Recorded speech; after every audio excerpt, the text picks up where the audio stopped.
Vas-y, juste là, vas-y, tiens le volant. Et là, je ferme les yeux. Oh putain, mais non, c'est... Ah ouais.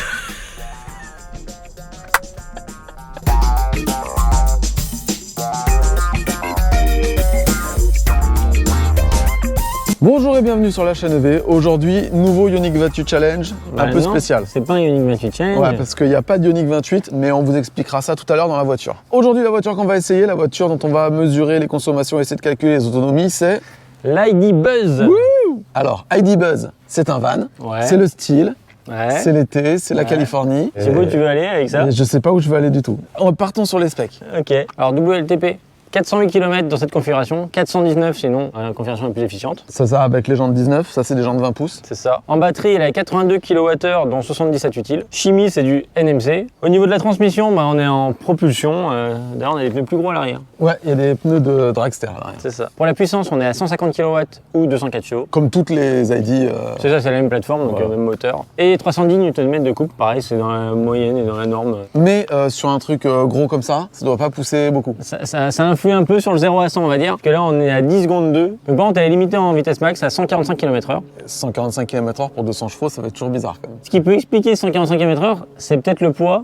Parce qu'il est donné pour 2490 kg. Tu me dis pas au niveau de la recharge? Et au niveau de la recharge alors? 11 kW en AC, donc ça c'est vraiment le standard du standard. Et en DC, 175 kW et une recharge de 10 à 80% en environ 30 minutes. Donc aujourd'hui c'est un Ioniq 28 Challenge sans la Ioniq 28. On teste un nouveau format, on vous expliquera tout ça dans la voiture, je l'ai déjà dit. Tu te répètes. On va faire un trajet ville, route, autoroute, on va mesurer les consommations. On va parler de toute la partie électrique de la voiture, on va tester un peu tout. Et puis aussi les aides à la conduite. Et l'info de divertissement, etc. Voilà. Le fait d'être à 2, ça a apporté plus de choses. À la fin du test, évidemment, comme d'habitude, on remet la voiture à charger, on la remet à 100% pour voir l'écart à la recharge entre la consommation indiquée par la voiture et la consommation renvoyée par la borne. C'est ça qui fait le classement. Tout à fait. Et donc à la fin, suivant les consommations et tout, il y a un classement. La chaîne EV.fr, c'est là. Vous pouvez le voir à tout moment. Il y a déjà 28 essais avant celui-là. Ouais. Ça fait le 29e. C'est pas mal, hein. Bientôt 30. Oula. Vous pouvez nous suivre sur Insta. C'est là. Et sur Discord, le lien est en description. Voilà. Et abonnez-vous à la chaîne et activez les notifications. Plus on a d'abonnés, plus on est crédible, plus on peut faire des projets intéressants et vous proposer du contenu plus intéressant forcément. C'est parti? Allez. Allez. Ah oui, c'est vrai. C'est toi qui fais la ville. Ouais, non, mais je suis... Le parcours urbain, c'est environ 17 km dans les rues de La Teste-de-Buch et d'Arcachon en Gironde. Le dénivelé est très faible et la vitesse moyenne est comprise entre 25 et 35 km/h selon les conditions de circulation. Bon, on est à bord de l'ID Buzz. On fait un truc ensemble. Ça fait bizarre d'être avec toi dans la même voiture. On se met en mode Ioniq 28 Challenge. Donc, on y va. Alors, déjà, on va tout remettre à 0. Et là, c'est pas. Enfin, ce truc-là, il m'a toujours perturbé sur Volkswagen. La remise à 0, c'est le 0.0 qui est ici. Ouais. Faut cliquer là pour remettre à 0. Au niveau chauffage, donc là, on se met à 22. Alors, par défaut, il se met toujours en éco de ce côté-là. Donc, on est en auto. On est en auto, 22. Par contre, il y a des petits modes sympas, mais on montrera peut-être tout à l'heure. Mais vas-y, ouais, on peut dire là, je veux vue dégagée, je veux me chauffer les pieds. Chauffer les mains, refroidir les pieds. Air ça, frais, c'est pas mal quand même. En régène, donc on se met à la régène la plus forte. Donc là, on est au point mort. Là, il y a drive. Et là, il faut passer en mode B. Alors, le mode B, est-ce qu'on aime? Alors, le mode B, on préfère au mode drive. Mais non, le mode B, on n'aime pas parce que déjà, il faut le remettre à chaque fois. Et souvent, la plupart du temps, les modes B ne sont pas assez puissants. Et souvent, il n'y a pas non plus de e-pédale associée au mode B. Voilà. En fait, des fois, tu pars, elle est déjà en mode B parce que tu venais de le mettre et puis en fait, elle considère que tu n'as pas vraiment éteint la voiture. Des fois, il n'y est pas, donc des fois, tu arrives au rond-point, hop, ça ralentit pas, hop, mode B, vite fait. C'est toujours un peu pénible ce mode B. Sachant que, à notre grande enquête qu'on a faite sur la chaîne EV, où il y a 2500 personnes qui ont une voiture électrique qui ont répondu, 3500 en tout, mais 2500 qui en ont une, tout le monde veut une voiture où tu choisis ta régène et tu touches plus après. Devoir remettre le mode B à chaque fois, c'est chiant. Et on a un troisième truc, c'est mode normal. Là, les modes, c'est là, voilà, confort. Donc éco, confort, sport ou individuel, ce qui est un mode paramétrable. Donc, nous, on se met en mode confort. On est d'accord que le système Volkswagen, au niveau ergonomie, c'est pas ouf. Non, c'est pas terrible. La température extérieure. Donc là, on est un peu en dessous de notre protocole. Après, on a eu l'occasion d'avoir le véhicule pour une semaine. On s'est dit, c'est dommage de passer à côté. On n'a pas trop le choix en fait. Voilà. Mais en même temps, il est encore 11h30. Peut-être que d'ici qu'on parte, ça va peut-être monter d'un ou deux degrés. Bon, eh bien, on est parti. Donc, on part pour la ville. C'est parti. Allez. Alors, on est à 100%. Donc, on vient de charger la voiture à 100% parce qu'on va calculer l'écart à la recharge de cette voiture. D'ailleurs, on a une barre de régène, je me rends compte que j'avais jamais regardé. Ah bah ça c'est intéressant, c'est comme chez Tesla. Ouais, j'ai l'impression qu'elle vient de grandir un peu. Toute la portion à gauche, ça correspond à la régène, et la portion verte, c'est la régène dispo. Donc pour l'instant, il y a en gros... 45%. 40%, je dirais. Moi, 45. 42, c'est 42,5. Allez, 43, je te valide. Allez, il y a 42,5% de régène disponible. 43, j'aime pas. Et d'ailleurs, du coup, maintenant que j'ai vu ça, j'ai hâte de voir la barre verte progresser. T'as envie de voir la barre grandir. Ah oui. Donc voilà, première réponse à la première question que je crois que j'ai pas posée encore. Est-ce qu'on a de la régène à 100%? Bah a priori non. Alors si, on a de la régène à 100%, Oui. mais on n'a pas toute la régène à 100%. Donc ça c'est exactement le même système que chez Tesla, c'est-à-dire ça t'indique la régène disponible. Moi je trouve ça génial parce que du coup tu le sais dès le départ. Et on est sur une batterie NMC, donc il y a des chances que la régène dispo grandisse. Ok, ça c'était la première question, donc tu y as bien répondu Alex, bravo. Parfait. Combien y a-t-il de régène? On l'a vu, mode D et mode B. En gros il y a deux modes de régène. Bah un mode pas de régène et un mode régène en fait. Je voudrais faire une petite pause. Comme on l'a dit dans l'intro, on fait un Ioniq 28 Challenge sans Ioniq 28. En fait, en gros, j'explique rapidement. La Ioniq 28 n'est pas éternelle et voilà, on va pas acheter une voiture spécialement pour faire les essais conso. Donc on teste aujourd'hui un essai conso normal, sans autre voiture. Donc les chiffres de conso seront un peu moins, on va dire, précis parce qu'il n'y a pas le point de comparaison. Mais vu qu'on fait toujours le même trajet, on s'est rendu compte sur les 28 Ioniq 28 Challenge qu'on a fait jusqu'à présent que ça variait pas tant que ça. Alors, on va se dire, ça va jouer sûrement en gros 10%. Voilà. Moi, je trouve ça cool qu'on soit deux dans la bagnole parce que du coup, tu vois, par exemple, là, j'ai pu filmer la barre de régène alors que tout seul, t'aurais pas pu. Tout à fait. Ça aurait été la merde. Et ça simplifie le montage, et ça simplifie la vidéo, et surtout, il n'y a pas un des deux qui est dans la Ioniq 28 pendant que l'autre teste la voiture sympa. Donc, dites-nous en commentaire si ce format vous convient ou si la Ioniq 28 vous manque trop. On continue avec la régène. Ouais. Question qui fâche, est-ce qu'il y a du one pedal? Alors non, il n'y a pas de one pedal. On rappelle ce que c'est le one pedal. Le one pedal, c'est le fait de lâcher l'accélérateur et que la voiture puisse aller jusqu'à l'arrêt complet. Alors que là, je vais lâcher l'accélérateur, elle ralentit, mais là, elle continue de rouler encore un peu. Là, il faut que je freine pour l'arrêter. Sachant qu'encore une fois, je reparle de notre questionnaire parce que c'est important. Dans notre questionnaire, on a demandé aux gens s'ils voulaient des voitures one pedal, et ceux qui ont déjà une voiture one pedal, ils sont plus de 90% à dire que leur prochaine voiture, elle doit avoir le one pedal. Donc ça veut dire que voilà, c'est une évidence. C'est comme quand tu as goûté à la boîte auto, tu veux plus jamais rouler en boîte manuelle. Et ben quand tu as roulé au one pedal, tu veux plus jamais rouler en rampage. Question suivante. Au niveau de la puissance de régène, tu trouves que c'est comment? Alors vu que ça se conduit plutôt chill comme véhicule, tu arrives quand même assez lentement en règle générale aux intersections. Mais il manquerait quand même un petit peu pour avoir une conduite un peu plus confortable sans devoir utiliser le frein. Ouais. Donc je sais pas ce que tu en penses. Moi je trouve que ça manque de régène aussi. On continue, on va passer sur l'intérieur. Ah. Et voilà, faut juste fait ça. Voilà, faut savoir qu'on peut changer d'écran avec la main comme ça. Alors, le confort des sièges. Bah faut avouer que c'est confortable quand même. On n'est pas dans une Mercedes, Ouais. mais vu qu'on est comme assis haut et tout. Et il y a un truc qui est hyper sympa. C'est le double accoudoir. Alors ça c'est vraiment dans la philosophie des vannes. Même le conducteur. Et même moi aussi. Ouais. Tu peux conduire comme ça avec tes mains sur l'accoudoir. Ça c'est vraiment la philosophie van, c'est génial. Les sièges sont un peu durs quand même. Ils sont même pas mi-mous en fait. Non, ils sont. De toute façon Volkswagen c'est souvent plutôt dur. Au niveau du confort de suspension, bah tiens. Allez. Là, on passe. Oh, on est secoué quand même. Hein. On est un peu secoué. Moi je trouve que les suspensions, elles sont un peu molles. Et c'est un peu ce que je reprochais à la Mustang, c'est que ça crée une conduite qui est pas très confort, t'es un peu ballotté quand même, parce que la voiture est lourde. Donc ça prend un peu de roulis, ça prend de... C'est vrai que ça bouge, c'est vrai qu'en même temps ça bouge quand même. Ouais. On retrouve peut-être l'esprit van, tu vois, mais ça fait pas moderne comme confort. C'est pas très agréable. Bon, sinon l'habitacle en général, c'est un peu le point décevant de cette voiture quand même. C'est vrai que quand tu arrives de l'extérieur, tu la vois, tu fais waouh, il a de la gueule, machin. Et là tu montes dedans et tu fais je retrouve pas l'extérieur à l'intérieur. Bon là tu as cette petite planche en faux bois là, qui est sympa, qui donne un petit aspect scandinave à la voiture. Mais après par exemple ça, c'est vraiment de plastique dur, dur. Tout ça c'est pas très... Là c'est moussé. Et rien n'est... Là c'est plastique dur, tout ça c'est dur. Au-dessus aussi.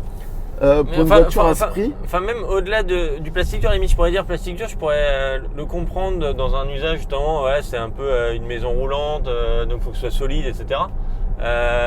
Mais même c'est plus même dans le design en fait, que c'est un peu brut de fonderie. Là ici, tu as un petit rangement qui est sympa, où tu peux mettre ton petit gobelet, mais après tu peux tout fermer. Au milieu, normalement, tu as une console que tu peux retirer. Là, on l'a retiré pour mettre le trépied. Mais tu as une console avec des rangements, bon, c'est plutôt sympa. Moi, je trouve en fait que ce qui manque, c'est que l'extérieur est complètement fou. Ouais. C'est très néo-rétro. Et qu'à l'intérieur, on aurait aimé, comme dans une Mini par exemple, ou dans une Fiat 500, ça garde l'esprit de la Fiat 500.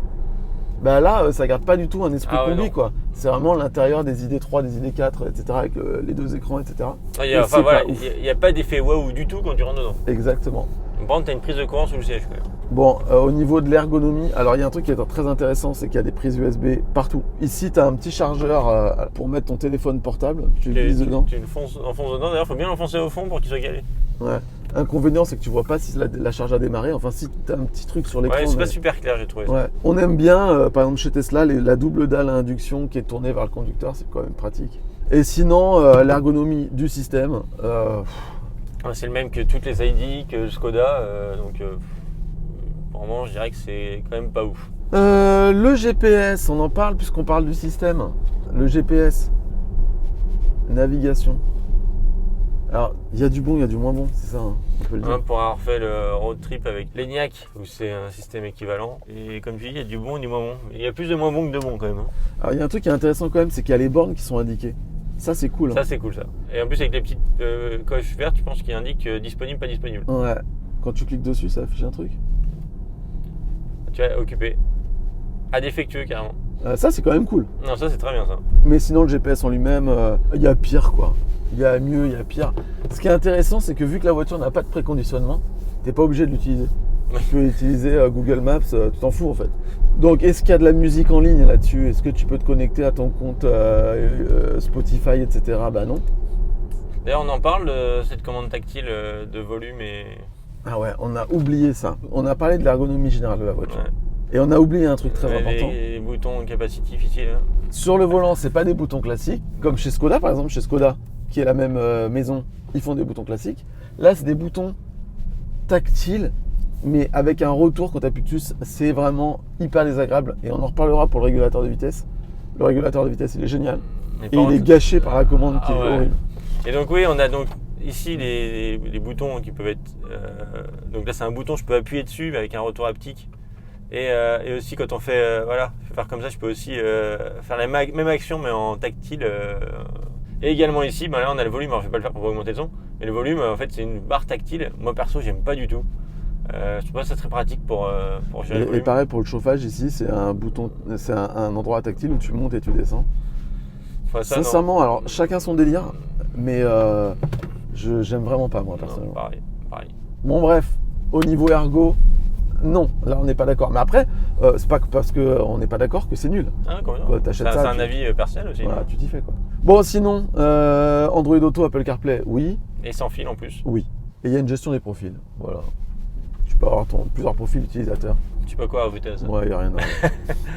Vu que dans notre version, on a les sièges manuels de toute façon, ça change pas grand chose au truc. C'est vrai que le principe de profil, il faut avoir les sièges électriques et les rétroélectriques. Sans les sièges, ça perd un peu son sens. Par contre, ce qui est relou, c'est que quand tu rentres dans la voiture, ils te demandent quel utilisateur tu es. Alors pour ça, il y a quand même assez peu de marques qui gèrent vraiment les profils en fonction de la clé associée en fait. Non mais le truc, c'est que tu es quand même souvent la même personne qui conduit la voiture. Donc à la limite, si tu es une autre personne, tu fais changer utilisateur, changer. C'est mieux que de demander tout le temps qui tu es, quoi. Ah ouais, alors là, pour le coup, si je prends mon exemple que j'ai au quotidien, chez Hyundai, moi j'ai 2 profils et c'est toujours le dernier utilisé qui reste actif. Bah voilà. Là, à chaque fois, tu es obligé de faire « Ok, c'est moi ». C'est chiant. Ouais. Bon, bref. C'est un petit défaut, c'est pas grave. Bon, bah voilà, tiens. Non, on n'applaudit pas, c'est pas bien. Les gens, ils vont faire « Ah !» On arrive à la fin du trajet ville. Moi, je vois pas la conso depuis le début. Je pense qu'avec l'ID-Bus, faut pas s'attendre à un truc de ouf quand même. Hein. On l'a vu sur l'autoroute quand on l'a ramené de Paris. C'était pas mal. Je pourrais presque dire c'est une bonne conso d'autoroute. Mais il y a un chiffre de trop. Ah merde. Donc là, ce qu'on va faire, c'est qu'on va pas vous donner les consos maintenant. On va vous les donner à la fin, dans le résumé. D'ailleurs, toi, tu la connaîtras même pas cette conso. Moi, je vais prendre la photo et tu sauras ça à la fin aussi. Ok. Bon, allez, on s'arrête à notre petit spot habituel, sauf que là, cette fois, on est tout seul. Donc, pas de Shifumi. Hein. Là, l'ordre a été défini dès le départ. Alors, attends, ce qu'on peut regarder, c'est quoi? Je voulais regarder si la fenêtre arrière s'ouvrait, comment elle s'ouvrait. Ouais, mais on a que 2 boutons. Au début, on s'est dit, oh là, mais il y a encore le truc, la Volkswagen, il faut un autre bouton pour activer l'arrière. Mais Ouais. en fait, non, l'arrière, c'est des portes coulissantes. Et pour le coup, notre version n'est pas avec les portes coulissantes électriques. Donc, on ne peut pas ouvrir les portes. Ouais, et puis surtout, les fenêtres ne s'ouvrent pas sur les portes Même pas coulissantes. en mode. Quand même, ils auraient pu faire quelque chose. Mais bon, c'est pas grave. Pas de fenêtre ouverte, ou même pas entrouvrable à l'arrière. Ouais, ouais. Bon, la conso. Ah, je l'ai vu. Tu l'as vu là? Ouais. Je t'ai dit, c'est une bonne Alors, conso, on mais il y a vous un dit- chiffre de trop, on est d'accord? On vous donne pas la conso, mais la conso en ville, elle est. Pff. Alors, il y a des gens qui vont dire oui, mais c'est parce que vous êtes deux dans la voiture. On vous invite à regarder une vidéo qu'on a faite où on part avec deux Ioniq 28, une où il est tout seul, l'autre où on est 4 dedans plus des bagages et on a la même conso. Donc non, ça ne Surtout change que rien. vu le poids de la voiture, enfin du véhicule, on pourrait dire même à ce moment-là. La voiture, j'ai du mal, tu vois. Ouais. C'est pas les 90 kg de JC qui vont faire grand-chose. Va te faire. Ouais, j'ai pas envie de parler. Je ne fais pas 90 kilos, voilà. Allez, on change de conducteur. Par contre, il y a un truc qu'il faut faire gaffe, c'est avec les accoudoirs, par contre, c'est qu'on a un peu tendance à se dire c'est bien, mais par contre quand on sort, on fait. Ouais, c'est ça. Ça, c'est drôle. Le parcours routier, c'est 25 km composé en grande partie de portions à 80 km/h avec des ronds-points. Là encore, le dénivelé est très faible. La vitesse moyenne est généralement de 65 km/h. Bienvenue Pépé. Voilà. Donc là, c'est ce qu'on dit depuis tout à l'heure. C'est un peu le logo d'artiste. C'est ouais. Alors PP, c'est Parc Presse. Hein. Donc voilà, quand tu rentres dans la bagnole, il te demande tout le temps ça. Et donc tu dois faire tout le temps OK. C'est après- un petit peu dommage. Mais regarde là, on vient juste de changer de conducteur, il me demande de nouveau de changer. Non mais. Parce qu'elle s'éteint quand on sort en fait. Oui, parce que on l'a pas dit ça. Il n'y a pas de bouton Alors on-off. si, il y en a un là. Si, tu peux l'arrêter et l'éteindre Ouais, manuellement. mais si en tu fait, il n'y en a pas. veux.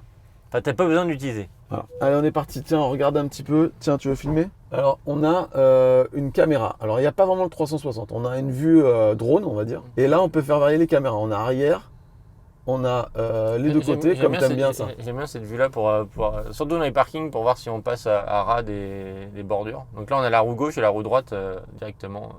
Et on a la vue avant. Donc ça, c'est pas mal. Ça, c'est pas mal. Et il y a un truc qui est très intéressant, regarde. En vue arrière, c'est que quand tu tournes, la caméra, elle tourne. Ah, ça, c'est la seule fois que je vois ça. Par contre. Ouais, t'as vu? Quand tu tournes, hop, la caméra tourne. Il y a un truc qui est très intéressant sur cette voiture et qui fait vraiment penser au van Volkswagen, c'est le diamètre de braquage. Ah oui, ça. Mais sincèrement, le diamètre de braquage, tu sais, il y a plein de gens dans les essais qui disent ils donnaient les diamètres de braquage et moi je me disais mais ça sert à rien, on s'en fout. Mais en vérité, Ah ouais, ça change tout. incroyable. Ouais, je l'ai eu 3 jours, à chaque fois, mais au moins 3 fois par jour, je me dis mais c'est une tuerie quoi. Ouais. Donc mettez-nous des bons angles de braquage comme dans ce véhicule. C'est ça. Bon allez, on est parti sur la route. Donc on va se mettre au régulateur de vitesse sur la route. Alors là, Attends. là c'est vraiment le bazar. Sincèrement là, c'est vraiment le bazar. Donc là, a priori, vu qu'il y a ça comme indication sur l'écran là, ça veut dire qu'il est déjà activé, mais des fois il n'est pas activé, donc il faut appuyer ici pour l'activer, enfin, tu sais jamais. Et ça, vu que c'est allumé, ça veut dire que c'est activé aussi. Alors ça, c'est plutôt stylé par contre, le fait qu'il s'allume et qu'il s'éteigne quand tu Ouais, mets en off. parce que si je l'éteins, hop, Voilà. ça disparaît. Voilà. Et si je le rallume, hop, ça réapparaît. Ça, c'est plutôt pas mal. Pour le lancer, on fait 7, et ça se met à la vitesse à laquelle tu roules. Et ensuite, quand tu appuies un petit peu pas fort, c'est -1. Et quand tu appuies un petit peu plus fort, c'est -10. Ou Voilà. sinon, tu peux slide, et slide, ça fait 10. Et- Mais il y a des fois, ça m'est arrivé même plusieurs fois sur l'autoroute, je voulais descendre de 1 ou 2, et ça descendait de 10, je réussis plus à le faire à 1, alors que j'ai une petite impulsion. Donc, ce côté haptique, capacitif, pas toujours top. Non. Et après, il faut appuyer sur ce bouton-là pour lancer ou pas le volant. Alors là, tiens, filme. Regarde, il y a un truc qui est très intéressant. Il y a marqué rond-point devant. Parce que devant, il y a un rond-point. Et donc là, il va baisser sa vitesse. Et à l'inverse de Tesla qui le fait depuis peu et qui baisse la vitesse beaucoup trop tôt ou trop tard, là, c'est vraiment super bien géré. Je touche pas à la pédale. Hein. Il n'y a pas de voiture, donc c'est cool. Là, il me fait vraiment arriver dans le rond-point à 29-30. Voilà. Là, je touche à rien. C'est pas mal quand même. moi, Voilà. je trouve pas mal. Hop, on met le clignotant et la voiture accélère. Et donc tu peux te balader sur route, sur départementale, sans jamais toucher la pédale de frein, l'accélérateur. C'est complètement dingue. Et il y a un autre truc qui est trop bien avec ce régulateur. Bon, il est adaptatif, hein, il s'adapte. On est 3 dans la voiture, ça se trouve, ça va jouer sur le poids. On est 3. Il y a un moufron qui est avec nous. là. Non, il y a un autre truc qui est trop bien avec ce régulateur, c'est qu'il s'adapte aux vitesses Ouais. des panneaux. Et, ah oui, c'est ça qui est top. Ah C'est ouais. qu'il s'adapte aux vitesses par anticipation. D'ailleurs, ce qui devrait être le cas pour tous, c'est que c'est au panneau qu'on doit être à la vitesse, c'est pas une fois qu'on l'a franchi. C'est ça. Bah lui, s'il y a un 50 à 100 mètres, il va faire en sorte dit 50 km/h devant. devant, et là, il va faire en sorte de ralentir avant le panneau pour arriver à 50 au panneau. Ouais. Et ça, c'est juste parfait. Regarde, virage devant 35. Par contre, voilà. Là, je t'ai coupé, mais parce que là, j'ai une démo. Il fait plein d'erreurs de vitesse. Sur l'autoroute, on l'a vu, il y a plein de fois, il nous a redescendu à 110 sans aucune raison. Et sur les petites routes, des fois, il te dit limité à 50, alors qu'il n'y a pas de limitation à 50. Ou virage dangereux, alors qu'il n'y a aucun virage dangereux. En fait, c'est quand ça marche bien, c'est une tuerie, mais il y a quelques faux positifs. Voilà, exactement. Et ça, c'est relou. Après, je connais assez peu de marques qui n'a aucun faux positif au niveau des vitesses. Il y en a qui font mieux qu'elle. Elle, franchement, Oui, il y en a beaucoup. oui. Autre petit défaut, c'est que tu n'as pas un bouton pour ajuster la vitesse du régulateur au panneau, manuellement. Ouais. Voilà. C'est full automatique ou rien du tout, quoi. D'ailleurs, même si tu n'as pas mis la bonne vitesse au démarrage, dès qu'il voit un panneau, il va la changer quand même. Voilà. Parce que Mais tu l'as réglé pour qu'il s'adapte. un petit bouton 5, Sync sync, ça serait bien. Comme sur la Mégane. ou OK. Ou OK. Donc là, je touche à rien. Hein. La voiture, elle se gère toute seule. Donc là, on va taper. Non, c'est bon. Par contre, évidemment, quand elle rentre dans les ronds-points, OK, elle ajuste la vitesse, mais tu dois prendre le volant. Elle prend pas toute seule. Ah oui. D'ailleurs, en parlant du volant, on va parler du Lane Assist. Qu'est-ce que t'en penses? Cette voiture est équipée du Travel Assist, donc la conduite autonome de niveau 2. Parce que c'est quand même des genres d'options où c'est quand même dommage de ne pas les prendre sur quasiment chaque modèle quand même. Ouais. C'est même abusé de... De le vendre sans ça d'ailleurs. Il y a Hyundai qui propose ça sur tous ses modèles. Donc voilà, là, j'ai activé le Lane Assist. La voiture gère toute seule les lignes. T'as rien à faire. Alors, ça marche plutôt pas mal. Et surtout, il y a un point positif. Ah, le volant capacitif. Mais oui. Bien sûr. Ouais. Voilà, on a fait 600 km pour la ramener de Paris jusqu'à ici à Arcachon. On n'a jamais eu des moments qui te disaient attention, faut prendre le volant. Mais je lisais les mains sur le volant. Voilà, tu tiens le volant, le Lane Assist est activé. C'est quand même génial. Bravo. De toute façon, la conduite autonome de niveau 2 de cette voiture, elle est vraiment très cool. Alors, elle avait tendance quand même à arriver à faire des ajustements par moment qui n'étaient pas forcément toujours agréables. Tu sais, on a eu des moments où on sent qu'elle n'arrête pas de faire ça. Non, mais c'est pas mal quand même. Franchement. C'est histoire de chipoter en fait. Voilà, des chipotes quand même. En comparant à la concurrence. Quoi. Ouais, t'es relou. Si on dit que tous font pareil, il n'y a plus besoin de faire des essais. Hein. Non, mais c'est quand même un des meilleurs, quoi. Enfin, c'est un des meilleurs sur le régulateur. Je ne trouve pas que ce soit un des meilleurs sur le Lane Assist. Alors, on va pas faire d'autopilote challenge avec cette voiture parce que c'est exactement la même que l'Enyaq. Donc, ça sera la même note que l'Enyaq, sauf on va rajouter on va supprimer un petit demi-point au confort d'utilisation à cause du tactile. Je sais pas ce que tu veux. Si vous voulez savoir ce qu'elle vaut, faut aller voir la vidéo que je mets là. Ou peut-être là. Non, là. Et cette voiture, elle passe le S de la mort à 80. Ouais. Donc c'est quand même pas mal. Et donc il y a quand même un autre élément qui est lié à l'assistant de conduite de niveau 2 plutôt. C'est quand tu touches plus le volant, comment elle fait en sorte de se mettre en sécurité. On va faire ça tout à l'heure. Et sincèrement, c'est incroyable. On va pas le faire pendant le test conso parce que ça va faire de la régène inutile et voilà. Mais dès qu'on a fini l'autoroute, on vous le fait et c'est incroyable. Bon voilà, on arrive à la fin de notre trajet route. Bon, alors là, je pense que le test de braquage non, mais là, regarde. Non mais je sais pas si vous allez vous en rendre compte. C'est dingo. Je pense que c'est même un des véhicules qui braque le plus de ceux que j'ai essayé. Sincèrement, je pense que ça braque comme une amie. Hein. Je pense qu'avec une amie, t'es pas beaucoup. Je crois que la Fiat 500 elle braquait pas mal aussi. C'est incroyable. Petite photo. Allez, donc la conso, nous on prend la photo, mais on vous la dit pas. Vous le saurez à la fin. Mais bon. On peut dire que c'est quand même mieux que la ville. Si, c'est un peu moins bien que la ville. Ah ouais. Ouais. Je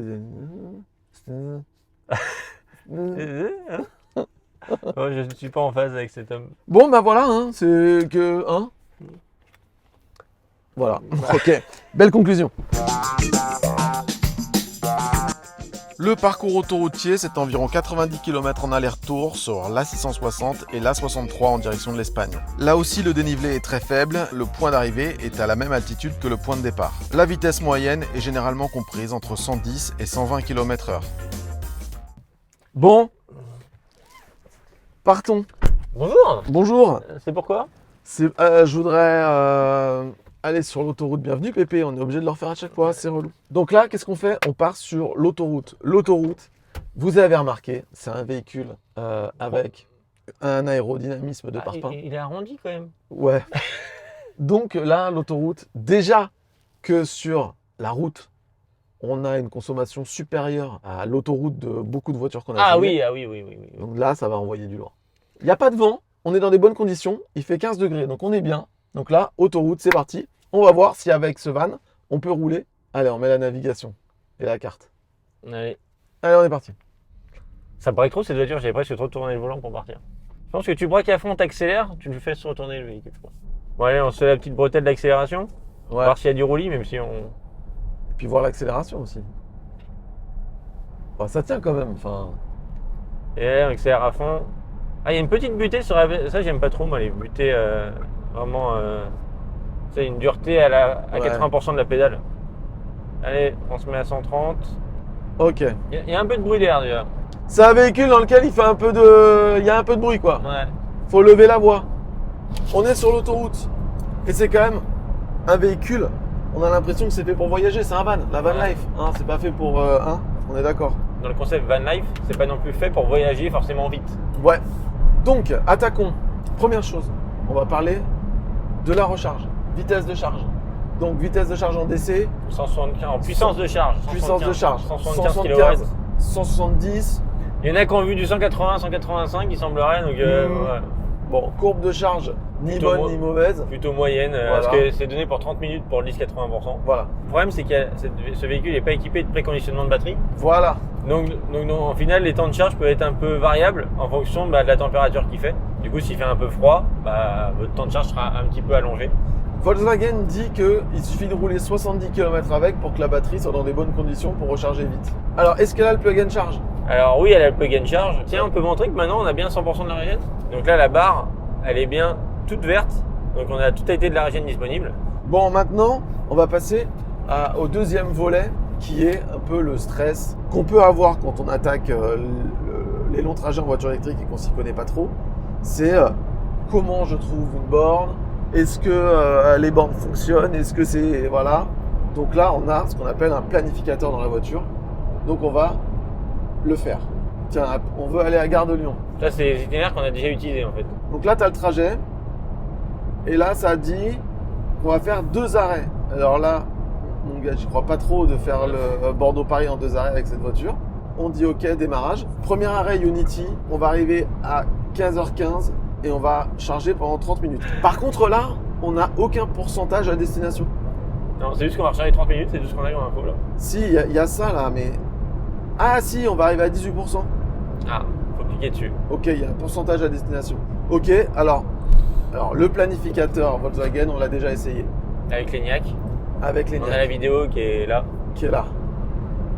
Et Ok. c'est bien fait cette fois. Ouais, parfait. Alors, le planificateur, son problème, c'est qu'il se base sur la consommation des 50 derniers kilomètres et pas sur un truc un peu plus précis. Ce qui fait que là, par exemple, il nous fait 2 arrêts recharge pour aller à Paris, alors que là, il se base sur les consommations ville-route qu'on vient de faire. Il est absolument certain qu'on fera pas 2 arrêts, mais 3, je pense. Enfin, En fait, on fera pas. ça se base sur les datas Volkswagen de tous les parcours qui ont été faits sur ces routes-là. Mais alors que là, il se base juste sur les consos des derniers kilomètres. Et pour peu qu'on ait fait beaucoup de villes avant de partir, limite, il veut dire qu'on va à Paris en un arrêt. Quoi. Il est pas mal parce qu'il se met à jour au fur et à mesure. Quand il voit que tu vas pas y arriver, hop, il te propose des nouvelles bornes et tout.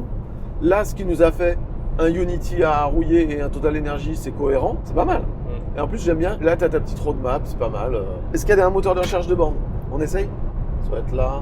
Et là, je crois que t'avais, ouais. Station de Ouais. recharge ici. Alors là, on a cherché des stations de recharge. Non. Tu vois, je trouve ça quand même vachement moins intuitif. Bon, alors, pour rechercher des bornes, c'est pas terrible. Ça, il y a une liste, mais tu sais pas vraiment où elles sont, si elles sont dans le sens de la route, etc. Bref. Et donc, est-ce qu'il y a un pourcentage à destination? Si je dis... Allez à Bordeaux. Non, allez à Pissos, vas-y, dis allez à Pissos. Allez à Pissos. Ok, Pissos, centre, bonne route. Elle est presque sensuelle dans le Pissos Ouais. centre. Ok, démarrage, on va à Pissos. Et Je là, pense que tu l'as peut-être, tu cliques ici. voilà, il nous dit qu'on arrive à 71%. C'est ça. Sauf que nous, ce qu'on aime bien, c'est que le pourcentage, il soit affiché tout le temps. C'est ça. Là, on dit qu'on arrive à 13h19, il y a 27 km encore. En dessous, tu mets le pourcentage. Voilà. Parce que c'est important, si tu arrives à 5%, c'est important de voir en temps réel si avec le vent, les conditions, tu ne tombes pas à 4, 3. C'est ça. Donc il faut ralentir un peu. Facilement pouvoir anticiper, plutôt que le voir au dernier moment. Allez, maintenant, oh putain, maintenant c'est est-ce que ça accélère quand on double et qu'est-ce qu'il y a devant nous? Un camion. Voilà. Ah, c'est dingue. Là devant nous, il y a un camion. Là, Donc, pour moi, elle ralentit pas la encore. voiture, elle va s'adapter à sa vitesse. Voilà, là elle descend. On va attendre qu'elle se cale bien derrière lui. Allez, on y va en double? Allez, je mets le clignotant. Elle a commencé. Ah, c'est pas mal quand même. J'ai l'impression qu'elle avait commencé légèrement avant que je change de voie. Et il y avait la limite entre je me rapproche trop de lui, tu vois. Ouais. Bon, Mais non, c'est plutôt bien. Hein. Ouais, c'est satisfaisant. C'est-à-dire que, en gros, si on fait ce test, c'est pour savoir si quand on double le régulateur de vitesse, S'il on est faut au but. utiliser le pied.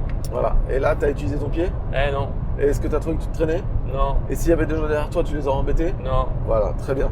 Et donc, il y a le changement de voie automatique.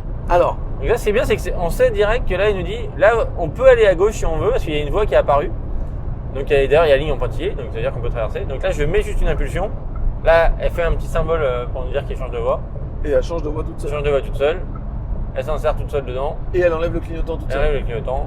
Et voilà. Bon, on peut dire que quand même, on est en présence d'une voiture qui a un planificateur, qui charge en 30 minutes, qui reste honnête.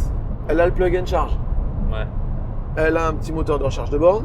Elle a une aide à la conduite qui est vraiment pas mal sur autoroute. Ouais. Mais Bon. il y a quand même un défaut. Ça consomme. Ouais, c'est une des rares voitures, enfin un des rares véhicules où je pense que je pourrais conseiller de rouler à 110. Ouais. En plus, ça va dans le concept, chill, on se balade tranquille. Ça paraîtrait quand même de faire des tronçons un peu plus longs parce que là, potentiellement, pour moi, je trouve qu'on doit s'arrêter un peu trop tôt. Ouais. Mais en même temps, la van life, c'est pas prendre l'autoroute à 130, hein, c'est prendre les départementales et visiter la France. Hein. Bon, allez, on se retrouve pour la fin de l'autoroute tout à l'heure.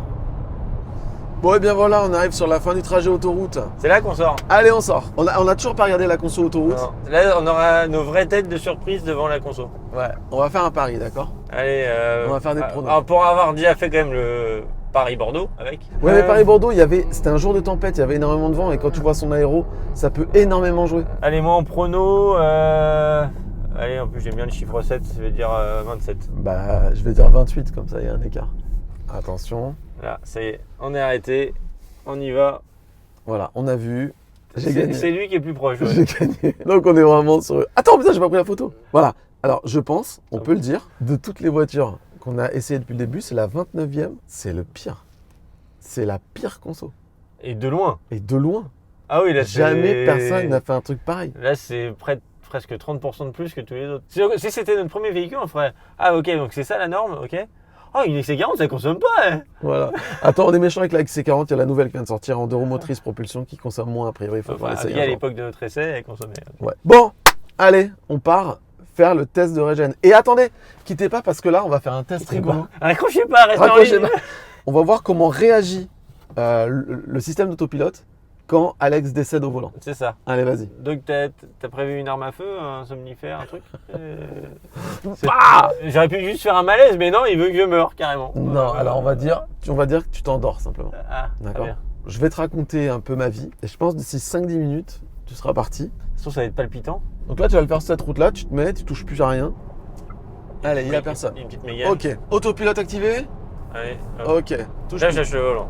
Voilà, là on touche plus à rien. Ok, donc là, il a pas touché Là, il me dit reprenez le contrôle. Là, Reprenez le contrôle. là ça en rouge et là ça fait kit devant. Oh là. Ah ouais. Là, ça c'est censé te réveiller quand même. Ah ouais, là ça te tire, ça te fait des... Ça te tire la ceinture, c'est... Et là, elle ralentit, mais les warnings. Oh là là. Oh. Elle klaxonne et tout. Elle klaxonne. Accélère. Ah, c'est impressionnant. Non, mais là, franchement, bravo. Ah, mais c'est fort. Alors, on précise qu'en général, toutes les voitures, quand elles voient que tu ne réponds pas, elles coupent tout et puis genre démerde-toi. Démerde-toi, tu vas dans le mur. Voilà. Elle te met un premier coup de frein, ensuite, alerte qui sonne, la ceinture qui vibre, coup de frein, Là, coup mais de frein, ah ouais, mais elle refait des coups de ceinture après. Non, mais klaxonne. T'as vu, Ah elle ouais. klaxonne, Ah ouais. warning et elle s'arrête. Non, mais c'est incroyable. je suis presque choqué là. Non, Non, mais choqué, mais en bien quoi, c'est T'avais fort. pas l'impression d'être dans un manège? Non, mais dans un roller coaster, tu sais, ça s'arrête, ça sonne, bip. On est d'accord que là, si tu t'es endormi, t'es réveillé, mais direct Ah par ouais. l'adrénaline. Carrément. Ah, c'est impressionnant. génial. Là, c'était vraiment en live, c'était la première fois que je le vis là. Ouais. Bah, c'est bluffant. Franchement, Ah là, ouais. bravo Volkswagen. Ah ouais, incroyable. Et je comprends même pas que ce soit pas comme ça dans toutes les autres. En fait. Mais bien sûr. Par contre, En faut pas t'endormir comme ça quoi. Parce que pendant que t'avais même sur le volant, ça se trouve, elle fait rien. Il faut mettre les mains vraiment pas trop serrées, comme ça, si tu t'endors. Tu sais ce qui serait drôle? C'est de tester. Genre, je tiens le volant, d'accord? Et toi, tu fermes les yeux, genre, tu dors. Mais moi, je tiens le volant, donc on continue. Et on voit si elle, au bout d'un moment, elle détecte que t'as les yeux fermés et qu'il y a un danger. Quoi. Non, j'ai pas, j'ai envie de fermer les yeux. Mais moi, je conduis. C'est flippant quand même pour moi, t'es marrant toi. Vas-y, juste là, vas-y, tiens le volant. Et moi, je ferme les yeux. Putain, c'est flippant quand Ah, je t'assure, vu l'expérience, c'est Ah, bizarre. mais oui, mais ce serait trop à faire. Non, mais tu sais, en lane assise, quoi. Elle est en autopilote, t'as rien à foutre, toi. Vas-y, continue. Hein. Oh putain, mais non, c'est. Oh, c'est quoi cet effet débile? Ah non, je veux le faire obligé. Faut qu'on fasse ça sur l'autoroute un jour. Ah putain, là. J'en pleure, putain. Bon, allez, on arrive au test de régène. Bonjour, nous sommes sur notre petite route dans une zone industrielle perdue dans laquelle on va faire notre test de régène. En quoi ça consiste? Alex, ici présent, va s'élancer sur cette route-là à 80 km/h au régulateur. Et quand il passe devant moi, il coupe le régulateur. On voit en combien de mètres la voiture met pour s'arrêter, arriver à 0 km/h. C'est la distance de régène. Nous, on pense qu'une distance de régène sympa, c'est entre 120 et 150 mètres. Au-dessous de 120, c'est trop fort. Et au-dessus de 150, il faut utiliser le frein trop souvent. Par contre, j'ai oublié de prendre le télémètre. Il est là. Ah, il était posé là-bas. Allez, c'est parti. Donc là, le régulateur, faut le mettre à 80, mais là, vu qu'il détecte déjà qu'on est sur une route à 80, j'ai juste à faire résume, et du coup, il se met à 80. Voilà, 80, je m'apprête à le stopper quand je passe devant JC. Hop, je l'ai coupé. Là, il régène. Alors, je vois que j'utilise pas toute la régène, mais c'est parce qu'il peut pas utiliser plus. Et là, allez, à 20 km/h, je vais commencer à freiner. Voilà, hop. Tac. 180 mètres, c'est beaucoup, c'est trop.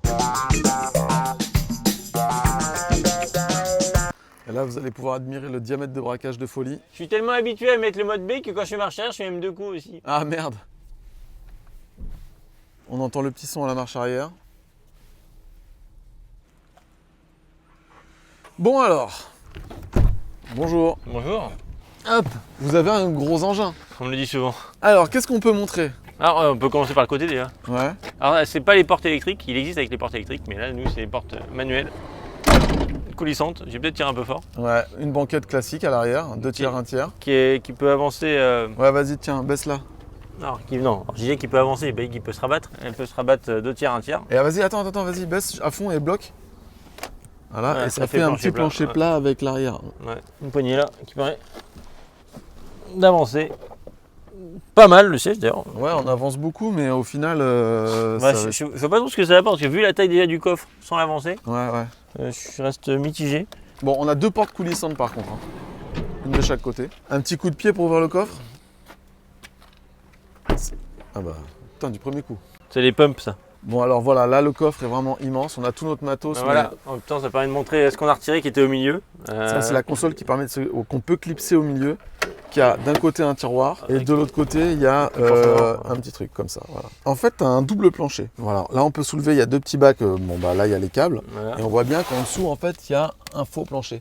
Alors, ce qui est assez rigolo, c'est qu'il suffit de dévisser ces trucs-là, et vous pouvez retirer tout le faux plancher et faire un grand coffre. Et il y a aussi ces petits trucs-là sur le côté, on se dit, tiens, c'est de la déco. Et en fait, non. Ça se retire, ça se déclipse assez facilement. Et en fait, on peut les mettre là et se dire, tiens, je veux que ça soit calé là. Voilà, ça bougera pas, et on prend un autre, je le mets de l'autre côté et ça bouge plus. Voilà. Est-ce qu'on peut regarder s'il y a un frunk? Je sais pas, il y a une poignée pour voir Ouais, il y a une poignée, je l'ai découverte. Alors, j'ai pas essayé, donc je vais le découvrir avec toi. Voilà. Ah, il s'ouvre comme ça ou... Ouais, vas-y. Non, il n'y a pas de frunk. Hein. L'intérêt principal de cette petite ouverture, c'est juste pour faire ça. C'est simplement pour remplir le lave-glace. Bah, limite, je pense que je préfère le système Mercedes qui avait une trappe sur le côté, tu vois. C'est vrai. On dirait qu'il a une moustache en fait. Ouais. Bon, allez, on le referme. Ok, passons à la recharge. Allez. Donc, du coup, c'est ce côté-là. Ouais. Ah, on a oublié de montrer un truc important. C'est la prise V2L. Ah oui. Donc, ce véhicule est équipé d'une prise V2L ici sous le siège avant. On peut l'ouvrir là. Voilà. Mais je sais pas si c'est le plus intelligent de l'avoir mis sur le siège avant, parce que du coup ça veut dire que le passager avant a des fils qui passent en dessous. J'aurais peut-être mis plutôt soit à l'arrière du siège, soit sur la banquette arrière. Soit carrément sur une prise dans le sol, tu vois. Enfin ailleurs quoi, je l'aurais mis ailleurs moi. Non, mais on s'en fout de ton avis en fait, c'est bon, ça suffit. Donc là on parle de la trappe. Vas-y. Donc là c'est pas électrique quoi que ce soit, c'est standard, on ouvre. Donc là standard, hein. On a le T2 qui n'a pas de capuchon. Il y a un capuchon pour le CCS d'ailleurs qui a un peu travaillé d'ailleurs, ils sont. Même si moi je préfère qu'il n'y en a carrément pas. Mais... On remarque qu'il n'y a pas un bouton pour déverrouiller. Allez, on prend le câble qui est fourni. Alors, petit regret, le câble n'est pas de la couleur de la carrosserie, ça aurait été tellement beau. Hop, allez, on branche. Donc là on peut voir qu'il y a une lumière comme qui s'allume quand on branche, il a détecté qu'on est branché. Voilà. Et je suppose que quand on va lancer la recharge, elle va être soit en vert, soit en bleu. Ce serait original. Allez, on lance la charge et maintenant on attend qu'elle remonte à 100% de manière à pouvoir savoir combien la borne a envoyé à la voiture et par rapport à ce que la voiture nous dit elle avoir consommé, calculer un écart à la recharge. Donc on se retrouve à la fin de la recharge. Donc d'ailleurs si vous voulez installer une borne chez vous, vous pouvez aller sur le site lachaîneve.fr. Vous avez une rubrique pose de borne, vous remplissez un petit formulaire et là vous aurez jusqu'à 3 devis qui vous seront proposés pour en faire installer une borne chez vous, c'est gratuit. Et c'est sans engagement. Vous n'êtes pas obligé de signer avec les gens avec qui vous rentrez en relation. Et on regarde juste, ça s'est allumé en vert. Ah, et il y a un petit truc qui est sympa aussi. Ah oui, quand ça charge là-haut. C'est ici. Alors on va regarder vite fait ce qu'il y a à l'écran, mais en gros, la barre verte de LED là. Donc on est à 54%. La barre verte est fixe jusqu'à 54%. Et elle est clignotante sur le reste, sur ce qui est en train de changer. Il y a des petits électrons qui sont en train d'arriver pour faire un truc. Ça, c'est assez joli. Et là, la voiture nous dit qu'on est à 54%, recharge à 12 km/h à 7 kW. Et voilà, fin à 19h56. Alors, il n'y a pas la durée, il y a l'heure de fin. Bon. Allez, on passe au top 3, flop 3. Allez.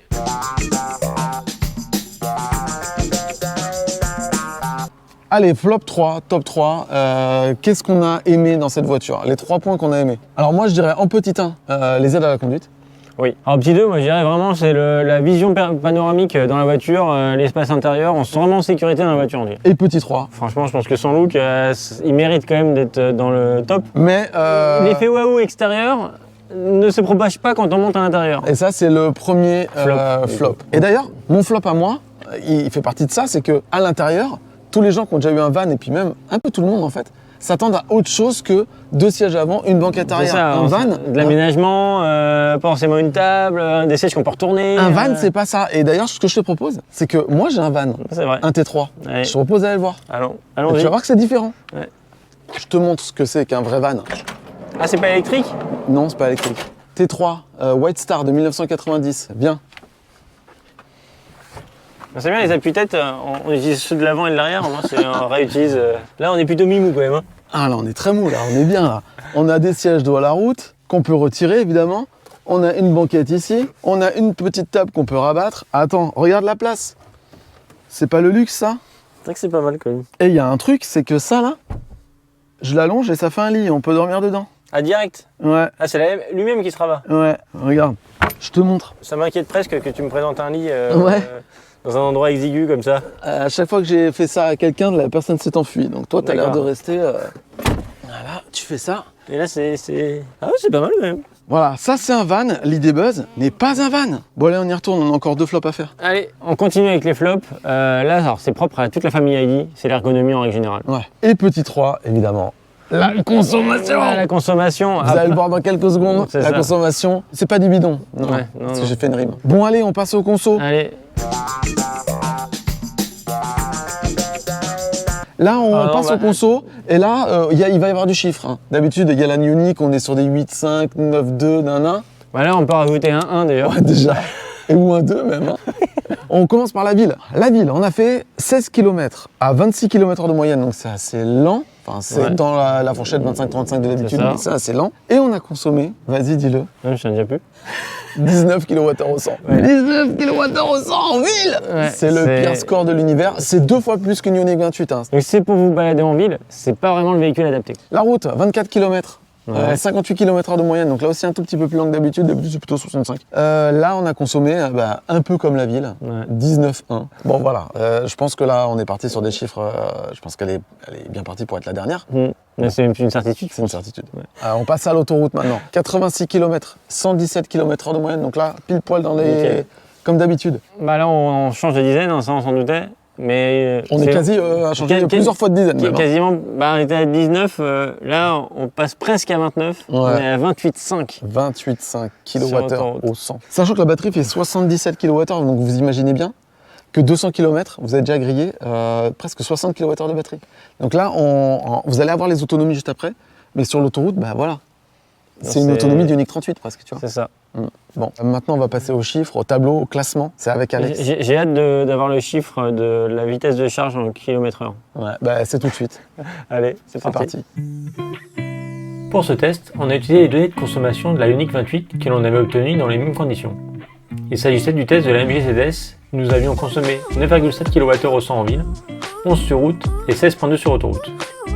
On garde donc la dernière moyenne de consommation de la Ioniq 28, soit 9,4 kWh au 100 en ville, 10,2 sur route et 15,5 sur autoroute. En fonction des écarts de consommation relevés dans l'ID Buzz, cela nous donne les écarts en pourcentage suivants. Plus 96% en ville, plus 74% sur route et plus 76% sur autoroute.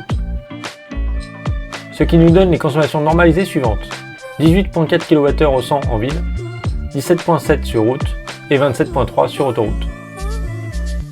En tenant compte de ces consommations et de la capacité utile de la batterie, cela nous donne les autonomies suivantes. 418 km en ville, 435 km sur route, 282 km sur autoroute, et également 197 km entre deux points de recharge sur autoroute, entre 80 et 10%, car on le rappelle, il n'est pas pertinent de charger au-delà de 80% sur autoroute, car la puissance de charge baisse passé 80%. Lors de notre essai, l'ordinateur de bord nous a indiqué avoir consommé 36,64 kWh. On a ensuite rechargé la voiture à 100% sur notre borne monophasée 7 kW, et la borne nous a indiqué avoir envoyé 41,86 kWh à la voiture. Il y a donc un écart de 14,2%. Cet écart est plutôt bon et conforme au Volkswagen. Si on applique cet écart à notre consommation mixte, on passe de 21.1 à 24.1 kWh au 100 km. Ce qui passe l'ID Buzz à la 30e et dernière place de notre classement actuel. Le classement le voici, l'ID Buzz est loin derrière la Volvo XC40 qui était déjà très énergivore. Il faudrait que l'on teste d'autres utilitaires pour avoir des éléments de comparaison. Malgré sa consommation, l'ID Buzz obtient un temps raisonnable de 11 heures et la 7ème place pour parcourir 1000 km. Il fait un temps similaire à la Mégane, au Kona ou au Niro grâce à une meilleure vitesse de charge. Pour rappel, les voitures les plus performantes le font en moins de 10 heures. Si on met en lien la vitesse de charge avec la consommation moyenne sur autoroute, on peut calculer une vitesse de charge en km/h. Ce qui donne 394 km/h pour l'ID Buzz, soit l'équivalent de la Ioniq 28. Cela reste net, mais les meilleurs VE font plus du double. Lors du test du frein régénératif où l'on mesure la distance pour passer de 80 km/h à l'arrêt complet, elle l'a effectué en 180 mètres. Ce qui oblige à régulièrement utiliser la pédale de frein au lieu de tout gérer avec l'accélérateur. Tous ces résultats sont à retrouver sur notre site lachaîneve.fr. Vous pouvez d'ailleurs voter sur notre site afin de sélectionner les voitures que vous attendez le plus sur la chaîne. Bon, eh bien, hein? Non, rien. Ah, t'étais en train de faire quelque chose. Et ben voilà. J'écoutais la ventilation de la voiture, elle me parle. D'accord. Cette vidéo est terminée. Voilà. Donc si elle vous a plu, n'hésitez pas à la liker, évidemment. Bah, ça fait toujours plaisir. Un petit pouce. Et si vous voulez voir d'autres vidéos dans le même genre, bah, abonnez-vous parce qu'il y en a plein qui vont arriver. On continue. Et surtout, bah, dites-nous, parce que là c'est un nouveau format, dites-nous vraiment en commentaire ce que vous pensez de ce format, si avant la Ioniq 28 vous manque trop, s'il faut vraiment le faire avec. Ou si vous trouvez ça plus cool qu'on soit deux dans la voiture, ce qui permet de faire plus de trucs. Et avoir des trucs potentiellement plus pertinents. Nous, perso, on préfère, mais on attend votre retour. Voilà. Dans quelques jours, nouvelle vidéo sur l'ID Buzz. On va le prendre et on va le ramener à Paris. Un défi spécial, je vous dis pas quoi, vous verrez le jour de la diffusion. Mais on va s'imposer un défi avec l'ID Buzz pour la ramener à Paris, 650 km d'autoroute. On verra ce que ça donne. D'ailleurs, le on, finalement, il va être tout seul, mais... C'est vrai. Ah, oui. Bon bah voilà. Bon bah, je pense que c'est tout pour cette vidéo. C'était pas mal, on a tout dit là, non? Allez, bah ouais. Cette vidéo elle doit durer 1 heure, je pense. Ouais, je pense au moins. Ouais, bon. Bon bah, salut et à la prochaine pour une autre vidéo. Salut. Ciao.